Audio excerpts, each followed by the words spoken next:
everyone on countdown to Christmas holiday. I'm now in the middle of my summer holidays in Australia, and it's all going well.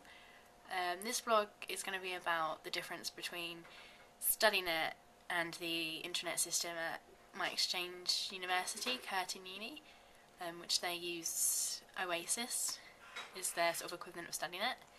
I did promise this vlog a while ago, but I haven't got around to it. And I must apologise as well that I left my tripod for my camera somewhere, so it's going to be a bit shaky because I'm holding the camera, but sorry. Studynet, what you're all very familiar with. I think it's changed a little bit since last year, but not a lot. I don't have any modules and stuff on there because I'm doing the study abroad year, but you guys know how this works. Your portal, your profile, courses tab, etc, etc. See my current modules, that's all I've got on there, but usually you'd have your module and your page for each of your modules. I think it's improved a bit since last year. I put a blog up myself last year about how I felt it was a bit difficult to use, and it's hard to find things like the news feed and things, but it seems to be a bit better. Curtin's answer to it is this, Curtin University's Oasis, and I feel like they've got some things a bit more right than studynet, but then other things are still not quite there, not quite cracked it. One of the things I praise on their system is it's very easy, like follow on Twitter, and it's easy to use. Your email is instantly there, and then down here you've got iPortfolio, which is something that I think is brilliant, and it'd be great to see. I don't know if Hertfordshire does have anything like this, but it'd be good to see if they did. It's basically an equivalent of a sort of online CV, where you put sort of your picture and profile, biography, goals, and it's a way to monitor and review your progress. You've got your ratings here, and you can have other students come in and rate your portfolio. You can send it out to future employees. You can say which of these skills you think you've got and which need working on, and this is the skills the university have identified as a good graduate student needs to have. I haven't filled mine in yet. I need to take some good time working on it, but I've put a bit about my profile and things on my employment.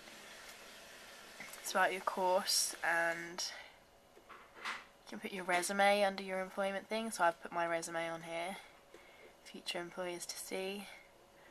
And all these different tabs, you can put different pieces of evidence on, from sort of showing how you're a well-rounded person.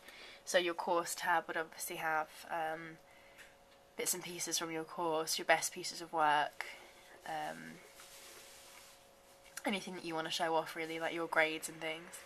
Employment would perhaps have like letters from employers, references and things, and you could put like your GCSE certificates or A-level certificates on there. Journals is more like a personal review, anything personal you want to put on there. And we've got a networks thing here, which is like you can join groups and things on the internet system, and then showcases as anything else you feel that you want to put on there for employers or other students or unis to see. I did upload some evidence, because here's your storage runner. You put your evidence in here, and then you can drag it over to each of the tabs once you've filled them in. But I can't see that anymore. Perhaps it is on here. Yeah, so this is the evidence that I've got to drag over to the different things when I fill it out. My showcases, I'd put pieces of artwork and things, because that's what I do in my spare time, photography and things. Got my A-level certificates that I'd put on there. News, because I do journalism, my course tab, I'd put like examples of like newspaper cuttings and articles that I've had, things from my gap year. I've got plenty of things to fill it out with, and I just think it's really good that you can show that to employers and that's something I'd praise for the Curtin Uni site. Other than that, it's quite complicated in the way that instead of just having one level of sort of area to use, it's got 3. So the main thing is Oasis, and this is where you pick up your emails, official communications from the uni, and your news. It's all right there straight away, and then it's got your links to your iPortfolio and different areas of the uni. But to actually look at your modules pages, you have to go under the next sort of level of the program, which is Blackboard. And I did, when I was at college, we used a Blackboard system, and I am familiar with it, but it's probably as complicated as studynet, if not more so. You've got your welcome page there, and then you've got your students area, and normally, like, because I'm on my summer holidays at the moment, I'm not actually enrolled in anything, but normally the courses that you're enrolled on would come up here and do your units. Announcements from lecturers here, and this is kind of the area where you keep in contact with your lecturers, and there's like a discussion board for your getting in touch with your classmates and things, and that all comes under that one area there. And then they've got another area which is eStudent, which is where you'd pick up your grades and timetable and things. So even though it's quite organised in the way that one area has like emails and communications from the and news feed from the actual uni, one area is more for your modules and for other students, and then this one is results, classes, enrolment, offers, personal details and things. I still find that it's quite difficult getting used to using 3 different types of system and 3 different types of website. Enrolment, you do here your self-enrolment, and that's complicated. That's probably more so complicated than the enrolment for Hertfordshire. But it tells you what you're enrolled on, what's planned, what you passed, etc.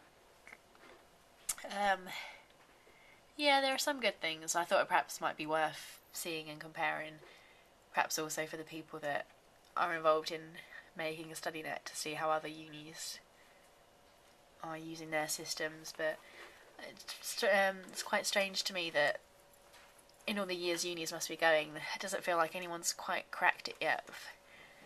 An easy, user-friendly system like this, but it'd be interesting to know your thoughts and what you'd like to see changed about studynet, or what you praise about studynet, or what you think is perhaps confusing about the Curtin system. In the meantime, good luck with anyone that's got any exams in January, and obviously have a nice Christmas and New Year.